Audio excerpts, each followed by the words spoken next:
So I hope y'all doing great. And I just wanted to do like a little bit of a life update slash testimony because I think it's good just to share what God has done in your life.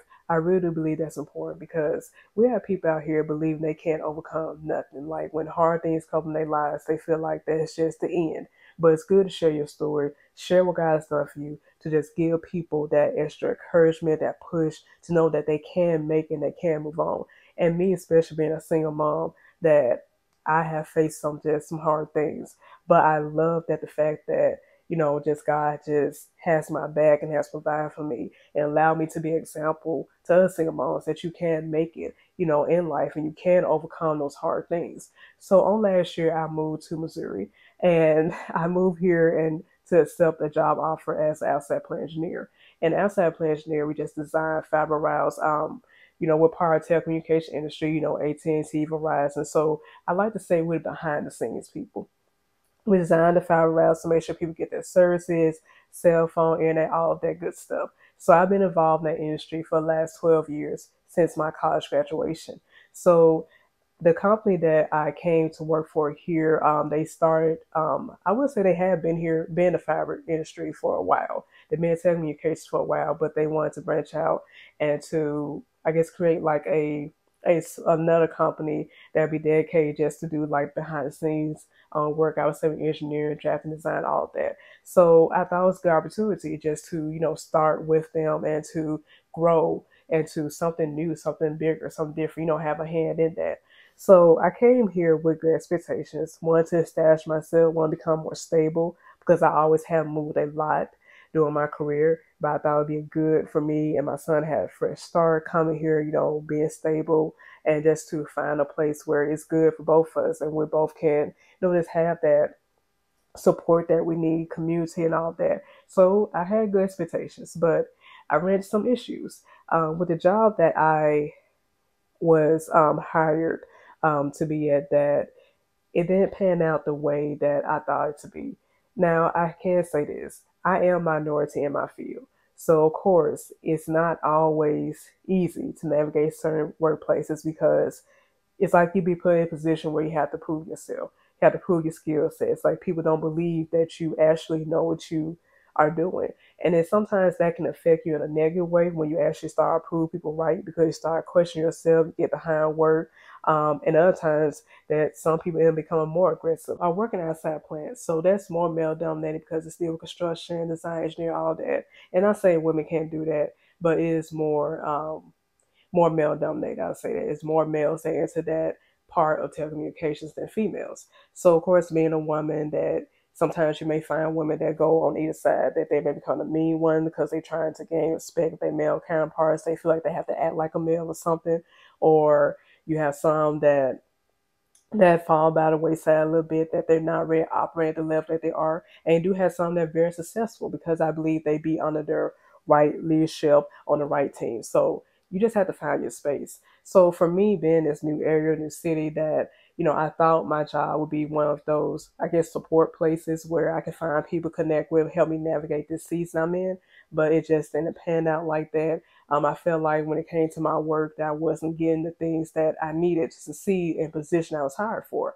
I feel like I was given work, but work that just, I guess, to keep me busy, but wasn't having nothing to do with me growing in position that I supposed to just be in. So doing all that and then have to navigate just being the only black person in that office and just kind of wrestling with those narratives in my head of what they think about me or how they see me, because I have to say this, I am reserved. And I'm reserved when you first meet me. I have to know my surroundings. I have to know the people around me. So I'm not going to go out and just start talking. I have to see you. I have to observe, I have to see you interact before I approach. And some people take that sometimes being stuck up or being, oh, you want to be here, or you're too quiet, or you don't want to work around a lot of noise. And I feel like I was being treated as that, even though the people didn't really take time out to really just to, I guess, to have that one-on-one conversation to see the type of person I am or understand. And you could say it does work both ways. I had to reach out to you, make sure, to see what type of person you are, make sure you're a good person, all that. So it does go both ways. But I feel like when you come to a situation like that, especially when you're new, that people expect you to be all loud and talking to everybody all social, and that's not always the case. So I had to deal with that, being uncomfortable in that way, and it was just more things started happening with that position. And I would say after 3 months being in Missouri, that I had to leave that job. And I know some people think it's a crazy thing to do. And what really just caused me to make that decision because of a surprise meeting I had my manager in HR, and I didn't expect that meeting, and I didn't, didn't plan for anything. It just popped up and happened when they came to the office to see me, and it really just kind of broke me in a way because I felt like that I really was not being respected as the person I need to be. Now, of course, everybody has their intentions, and sometimes people think they're doing something one way is going to fix the problem. It actually doesn't. Now, I'm not saying people are racist or anything like that, and I know that still exists. I'm not one of those people who believe that it doesn't, because people can choose in their heart, which they choose in their heart first, either love a person or hate a person. And it's going to always show, no matter how hard you try to pretend. And I feel like it really was a hurtful situation. Some may say, okay, Shakur, that was racism. Others may say, well, I think they didn't really understand. They didn't have the proper tools to support you. So it's either way. But it still was hurtful because I just moved here and I was losing my livelihood. So, how God stepped in during this time is that, yes, I still started looking for a job. And I do have to say this, I am good at managing money. I still have things I have to work on, but I'm pretty good at managing money as a single mom because I don't believe in spending a whole lot of stuff out like that. And I do believe in putting some things aside so you can have things when emergencies like this come up. So I had savings, to kind of depend on John. And plus, me being in school, of course, I'll get money back from just my class and stuff, after everything been paid for. Of course, I'm on loans, but some of the money I had left over, I used for my household.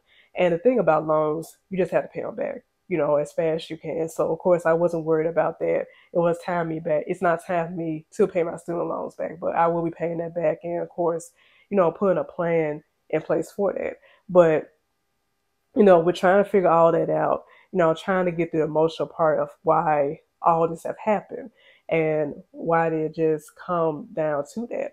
It was kind of hard going back and forth with that. So, I left, I said end of September, October, November, December, January, still looking for jobs, still trying to get some things going. I was almost to the end of things in my mind because I feel like, hey, God, I need to find something. I need to find something. I can't keep, living like this. I got to find something.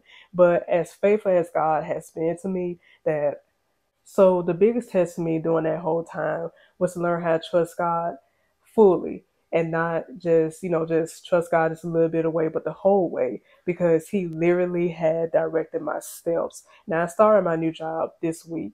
So, of course, I thank God for coming in on time for me. And the good thing about this job that I am remote. Although my office is literally like 2 hours away, it's about 2 hours away, but they allow me to work remotely. So, of course, I can't go up down the road like that every day, but they have allowed me to work remotely, and I'll just go in whenever I can. So it was a good setup. I can drop my son off at school. I'm able to, just get the schedule that works for me. So it has been well for me. Now, of course, I am ambitious. I'm always looking to advance in what I'm doing. I'm currently working my PhD, so I have a couple just good creative business ideas I want to get started to, but now I have the time scale to do it. So I'm saying all of this is, and when it just comes to life, that you do have to learn to trust God. Now, of course, things do happen, and I'm not saying that everybody needs to walk off their job or do anything like that. But I'm also saying that when it comes to just your career, comes to your personal life, make changes, make the right changes that's going to be good for you.